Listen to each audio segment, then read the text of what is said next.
Uh, so I make a short presentation of a very important topic, how low oxygen can help solving high priority tasks.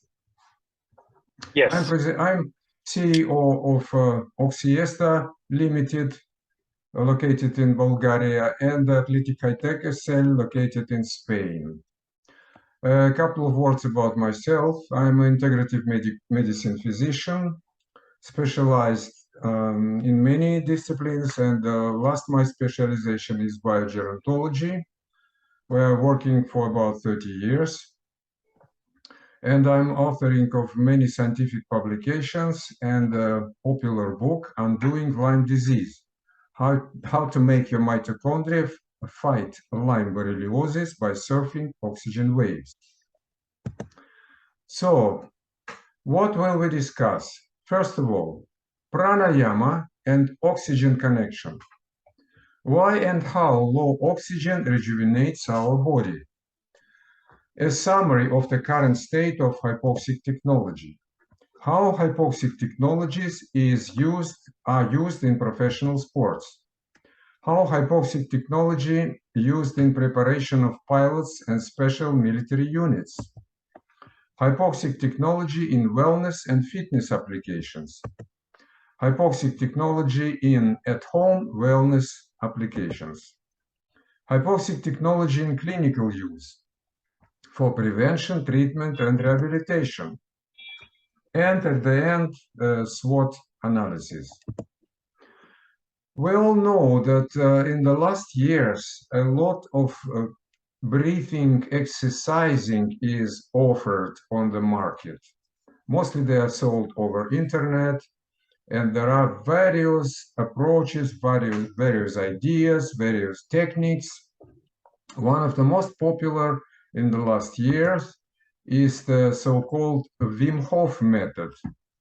So this guy, he's from Holland. He's a practitioner with a breathing technique, which he called Wim Hof method. He combines a special type of breathing, very fast and deep breathing, to create hyperventilation, to reduce carbon dioxide in the blood, and combine it with the cold. And combination of two interventions claim to bring many preventative and even curative effects. But we also know that roots of all these techniques, without any exclusion, are, of course, ancient Indian knowledge on pranayama, a part of yogic concept. And there are different arts of pranayama. So Wim Hof just incorporated one of the most efficient pranayama technique and made some marketing reformation, and he now sells it. What is pranayama? Why it is so efficient? There are scientific studies about yogic breathing regulation, about pranayama. Mostly they come from Indian scientists, but also there are international scientific groups which study this problem. And we know more and more now about the physiological background, why it is working so efficiently. One of the most deep analysis was also done by an Indian practitioner, Prakash Malshe, and he understood that this technique is a physiological phenomenon which creates a short intermittent hypoxia in the body. And the curative effects of this type of treatment, this art of pranayama, which is called Nisshesha Rechaka Pranayama, I'm sorry if I'm mistaken with the pronunciation, but in Indian yogic treatment, it is shown that it can help by various diseases in coma. But it is also known that in Russia, scientists understood this technology also long ago, and independently of yogic and pranayama approach, they developed technique which is called hypoxia therapy or normobaric intermittent hypoxic training. And it is known in Russia and is developing since 70s. And I was also one of the investigators, scientists who was working in this field. So let's go on.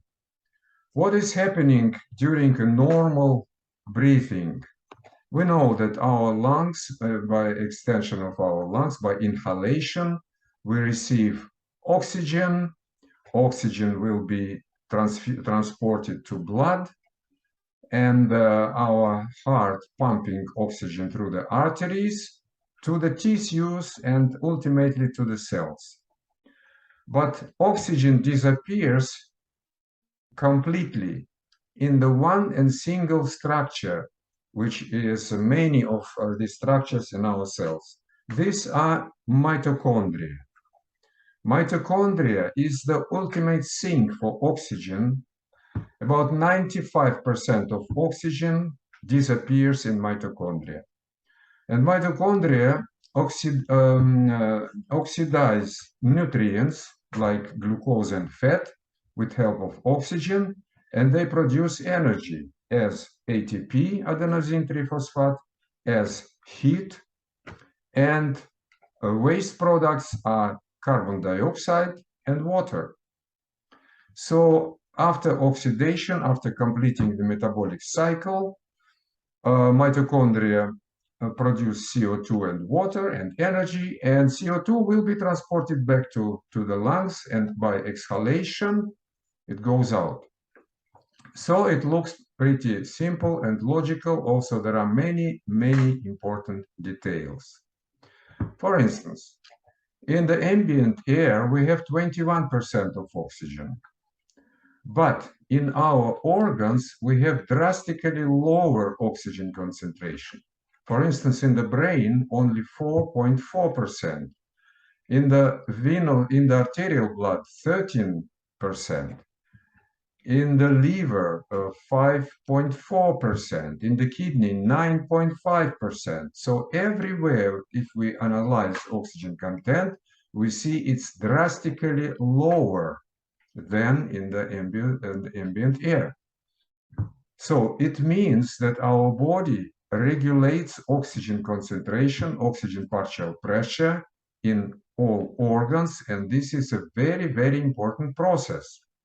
If we take a deeper look on the oxygen cascade, we will find out that at the end of oxygen cascade, that the ultimate goal of the oxygen delivery are the mitochondria.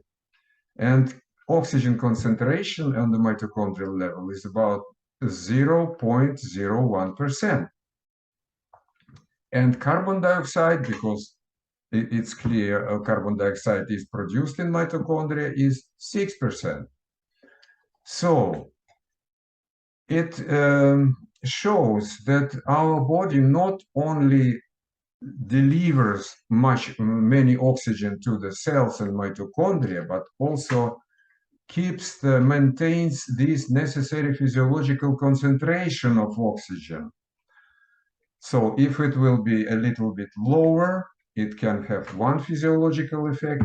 If it will be higher, it will be other physiological effect. But in general, these are very important knowledge that our body stabilizes very low oxygen content at the mitochondrial level. Why it is so important? Because during embryonic development, embryonal development, oxygen content is very, very low. It's a concentration of oxygen comparable to the amount of oxygen on the top of Everest. Only during progressive development of embryo, oxygen concentration increases. And at the end, when a baby is born, oxygen concentration jumps twice higher than it was just before delivery. But it's not the whole story. Also very important that especially during these early phases of embryo development, there are oxygen oscillations on the level of uterus and in the embryo. It was not known for a long time what purpose served these oscillations, these fluctuations of oxygen content. But now it is realized that this mechanism regulates the quality of mitochondria. This mechanism improves mitochondrial quality in the embryo and in the baby. Similar oscillations happen when we do physical exercises, especially resistant exercises, when oxygen consumed very quickly, and then concentration of oxygen drops, and in the relaxation pause, it goes up again. So that's why physical exercising is so important for our general health, not only for the muscles, but for general health of our organism. Okay, now let us take at the physiological parameters during Nisshesha Rechaka Pranayama exercising. This exercising consists of very fast breathing, very deep inhalations and fast exhalations for a period about 1 minute, and then on the expiratory expiratory pause. On this graph, we see the practical parameters of such a session. Here we see oxygen saturation. Normally, it's about 99% or 98%. During pranayama, for Rechaka pranayama, during the very fast inhalation, that's exhalation, heart frequency increases because it's pretty stressful. Then expiratory pause, and we see oxygen saturation starts to drop. First episode, it dropped to 90%. In the second episode, it dropped to about 87%. And at the third episode, it dropped to 85%. These are pretty deep desaturations, but we see that the heart this is a young person, about 40 years old, and he is pretty well trained. Therefore, we see the heart frequency is not changing very much, except, of course, hyperventilation phase. Okay, now we try to do the same with the help of intermittent hypoxic training technology using a hypoxic generator, which reproduces in part this intervention, but it delivers oxygen depleted air. So 10% of oxygen instead of 21, as we see. So we see here first two desaturations under the background of Nisshesha Rechaka Pranayama.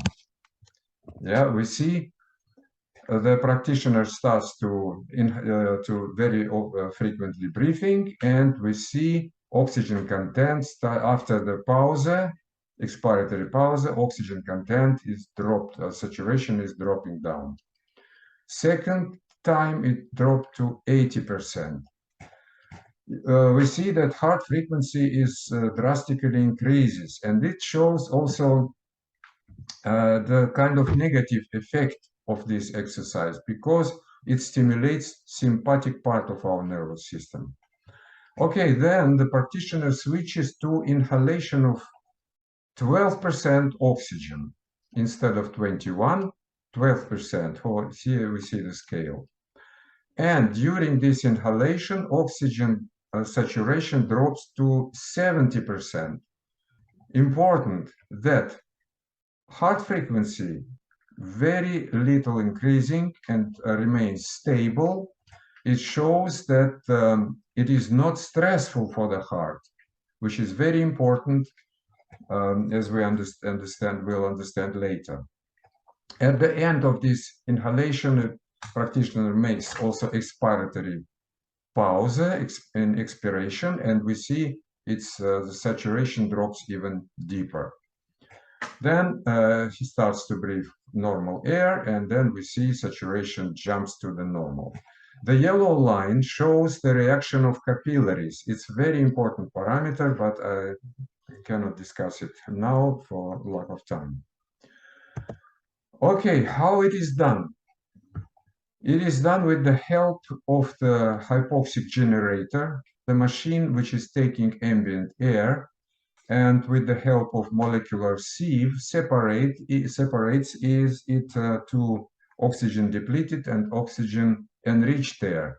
And according to computer program and biofeedback through pulse oximeter, it delivers this intermittent hypoxic hyperoxic air to the patient, and patient stays in complete deep relaxation. Sometimes even patients fall asleep and the whole process is running automatically. Here is the example of such session when the patient is deeply relaxed and even sleeping. After 25 minutes, it's a deep sleep. We see how heart is relaxed and working very smoothly. It's very powerful intervention which substitutes the most powerful techniques, breathing techniques, which are known, and it eliminates the stress related to voluntary breathing exercises. Why it is so important and why mitochondria are the key players? Because mitochondria determine the whole life cycle of our cells.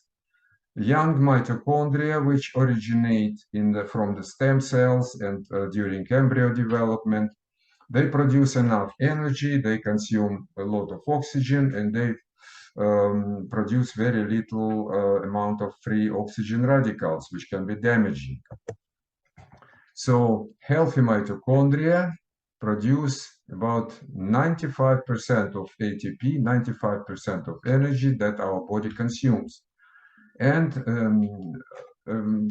relatively low amount of free oxygen radicals.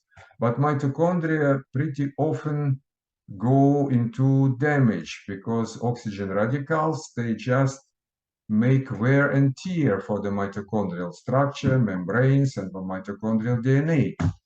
Therefore, accumulation of damaged, mutated mitochondria constitutes one of the most important mechanisms of chronic degenerative diseases and aging process as a whole. Physiological mitochondrial activity in young people is balanced, and therefore young people are, as a rule, they become less prone to infectious diseases. For instance, we know now that COVID pandemic made mostly great damage to the older people and people with existing chronic conditions. In the middle age, mitochondria also already are not so perfect. They produce more free oxygen radicals and their efficiency is decreasing. We see that all age-related cellular dysfunction gradually develops, and in old age, when the mitochondrial activity declining, we see drastically reduced antioxidative defense and damage for mitochondrial DNA. This problem is underlying most of the chronic degenerative diseases, also predisposition for many diseases, including cancer, and this is one of the most important component of aging process in general. What can we do against this inevitable decline of mitochondrial efficiency? I described the approach which is provided by intermittent hypoxic hyperoxic training in many articles. This is one of my review articles where the explanation is given. I don't go into details. This article is available online and you can find out and you can read it. Most important I just wanted to tell, sorry. Yes. I just wanted to tell you that the previous slide, I have read that article. So This one, yes, I have read this entire article. Oh, great. Yes, so I understand what you're saying, and I am fully aware of the details of your scientific study on Very this good. paper. Very Yes, good. yes, sir. Yes, Glad sir. to hear that. Okay, great. Yes, sir. Okay, so we reintroduce these oxygen oscillations, oxygen fluctuations, which take part in the embryo development. We reproduce them in the whole body using our intervention, using our hypoxic generators. First, these generators were pretty simple. They just provided desaturation from normoxic phase. Then we now have machines which produce intermittently low oxygen and then high oxygen. So we're increasing the amplitude of these oscillations and we're accelerating beneficial effects. So it's a significant progress. If we take a look at the map of physiological improvements which take place under continuous treatment of intermittent hypoxic training, we see improvement practically in all physiological parameters. These are improved balance of neuromediators in the brain, increase of and balancing neuromediator exchange in the brain, improvement functioning of neurons, astrocytes, and microglia. We see improved capillaries growth, accelerated wound healing.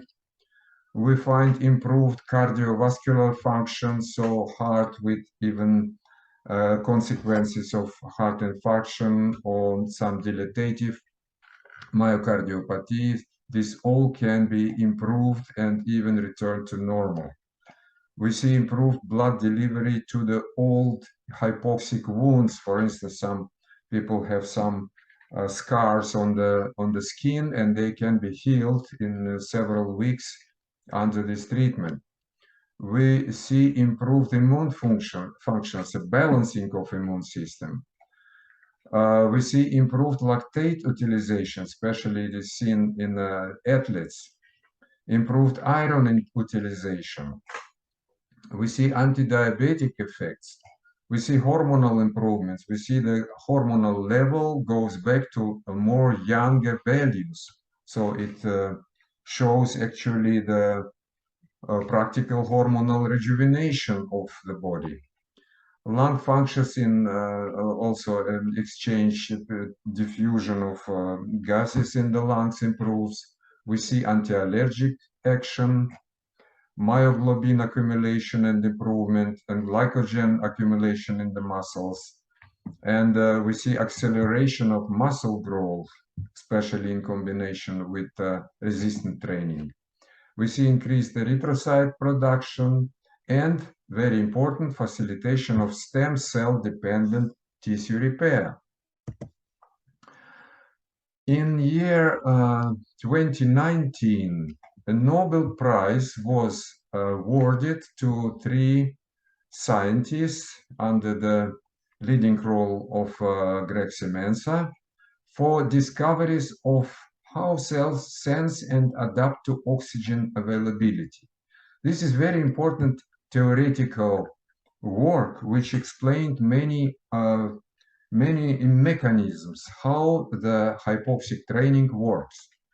But it is worth to know that many practical applications sometimes began much earlier than theoretical explanations of how it works. And that's exactly what happened with hypoxic training, because the foundations, the explanation of mechanism of hypoxic training was given by Professor Felix Meyerson, and it was published in English, you see, in 1984.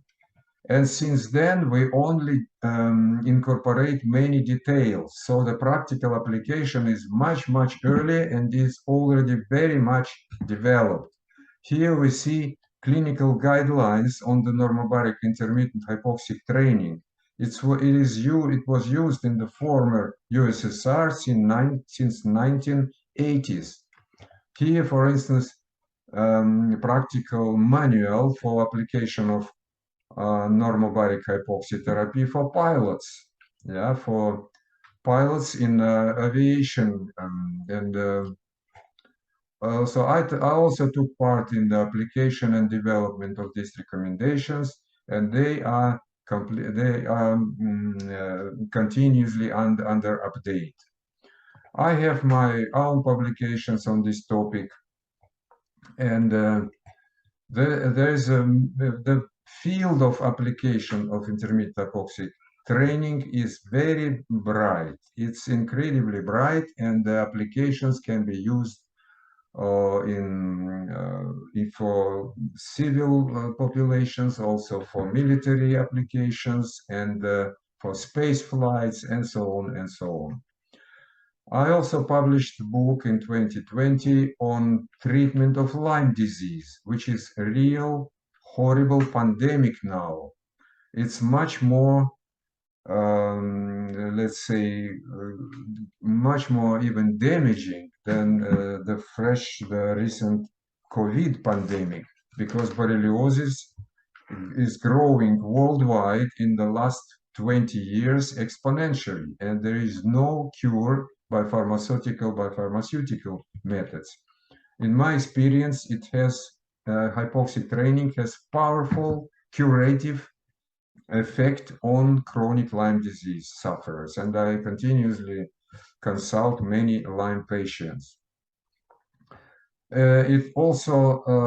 Hypoxic training is extremely efficient in preparation of professional athletes. Okay, we have 10 more minutes, but then we can start again. So I worked with Lorna Kiplagat, marathon runner, so long distance runner. She is Kenyan, but lives in Holland. And in 2 years, she made 4 world records applying my method. Also, I worked with professional cyclists. This guy, John Farman, he's 65 here, and he's winning over 40 years all aged athletes. Hypoxic training is used also for preparation of race horses. It's extremely efficient because horses not only run faster, they become less injured, and they stay fertile much longer than usual.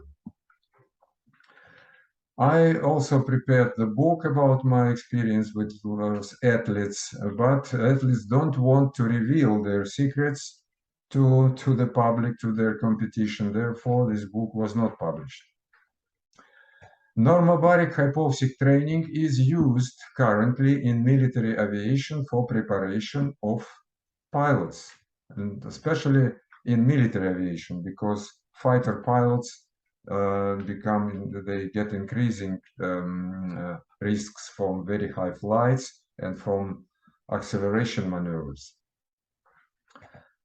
Also for high altitude operation, it is used quite successfully. In 2002, 2003, I was working in the United States, and I was also involved in the program of preparation of GIs who were flying to Afghanistan to fight extremists, and that was very successful because during the preparation, when they were on board of air flight carrier, they could complete the hypoxic training program, and they were much more fit on the high altitude. Intermittent hypoxic hyperoxic training is also very efficient with seniors, with aged people. There were many studies done in the last years, and one of this study, for instance, it shows that intermittent hypoxic hyperoxic training is easy applicable and well tolerated by geriatric patients up to 92 years of age. It contributes significantly to improvement in cognitive function and functional exercise capacity in geriatric patients. I can only support this because in my experience, I had several patients with, for instance, a lady with Alzheimer's disease who were completely free in about 7 months of treatment with this device. And now it's 10 years later, she is still in a very good condition, physically and mentally. And this gentleman, he suffered diabetes type 2. In 2 months, he was completely free, even after he stopped taking medication against diabetes type 2. Intermittent hypoxic training in general evaluated as effective tool for increasing adaptive potential, endurance, and working capacity of the brain. This is extremely important for all people working now online on computers, especially, for instance, air traffic control, by military operations control. So this intervention can bring a lot of benefits to such people. In general, it is recognized that intermittent purposeful enhancement of mitochondrial biogenesis by stressful episodes with subsequent recovery paradoxically promotes adaptive mitochondrial health and continued healthy aging. Exactly, that's what we have shown practically in 30 plus years of practical work, and this is now from many independent scientists. We get more and more confirmations. So there are many strengths of this technology, and opportunities are really great. So, for instance, it's growing demand on efficient and affordable individualized gerontological interventions. This technology is ready for multiplication on a large scale. Applying and marketing of this technology in the frame of fitness wellness intervention does not require FDA approval because we proclaim it as non-medical intervention. It's just an enhancement, wellness, and fitness application. We have now affordable home and office-based applications. It has great leasing opportunities. It has also convenient distant monitoring and coaching of distant clients, the potential for franchising of business, and of course, very important, the possibilities of worldwide practitioner educations. So it takes an average of 20 to 40 years for new medical technology to become accepted and incorporated into the mainstream. However, the intermittent hypoxic hyperoxic training has already achieved its maturity. It is an established clinical intervention with an exceptional safety efficiency profile. It can be risk-free applied for prevention, treatment, and rehabilitation in many diseases and conditions. The intermittent hypoxic hyperoxic training is a mature technology of mitochondrial rejuvenation based on decades of biomedical research and proven human applications for athletic performance enhancement, augmented stress resistance, and improved mental performance. The IHHT shows high efficiency in prevention, treatment, and rehabilitation of autism, so several aspects of autism spectrum disorders, cardiovascular diseases, COVID-19, and especially post-COVID syndrome, in Lyme borreliosis, in diabetes type 2, metabolic syndrome, neurodegenerative diseases, and in longevity medicine in general. Thank you for your attention. Please ask your questions. Thank you very, very, very much for this presentation, sir. I just want to add a few things which was given in detail in your scientific papers, where you have spoken about protocol for intermittent glucose depletion. It was a 2016 Nobel Prize was awarded to a Japanese scientist for autophagy. Right. And the glucose, I'm forgetting the term that you had used, intermittent glucose Intermittent, it's just, it is called now intermittent calorie restriction. Yes, I meant intermittent calorie restriction, which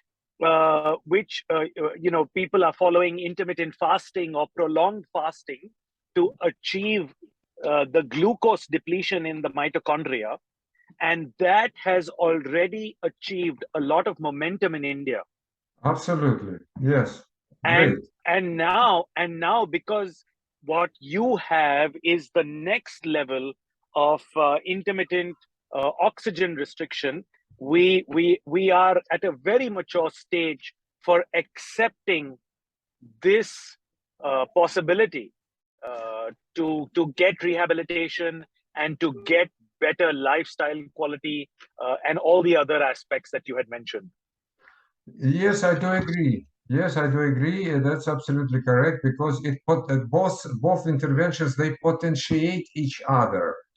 Yes, sir. Yes. I mostly use just combination of hypoxic intervention and calorie restriction, but there are very different modes of calorie restriction, and it's all working synergistically.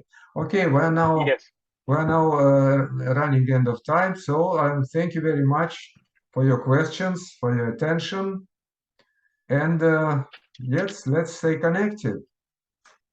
Yes. I also just want to ask you what is the next stage now? What would you like to do next? What would you like me to do next? Because I'm very keen to take this forward. Oh, let's think it over. I will send you my suggestions. Yeah, and we can discuss it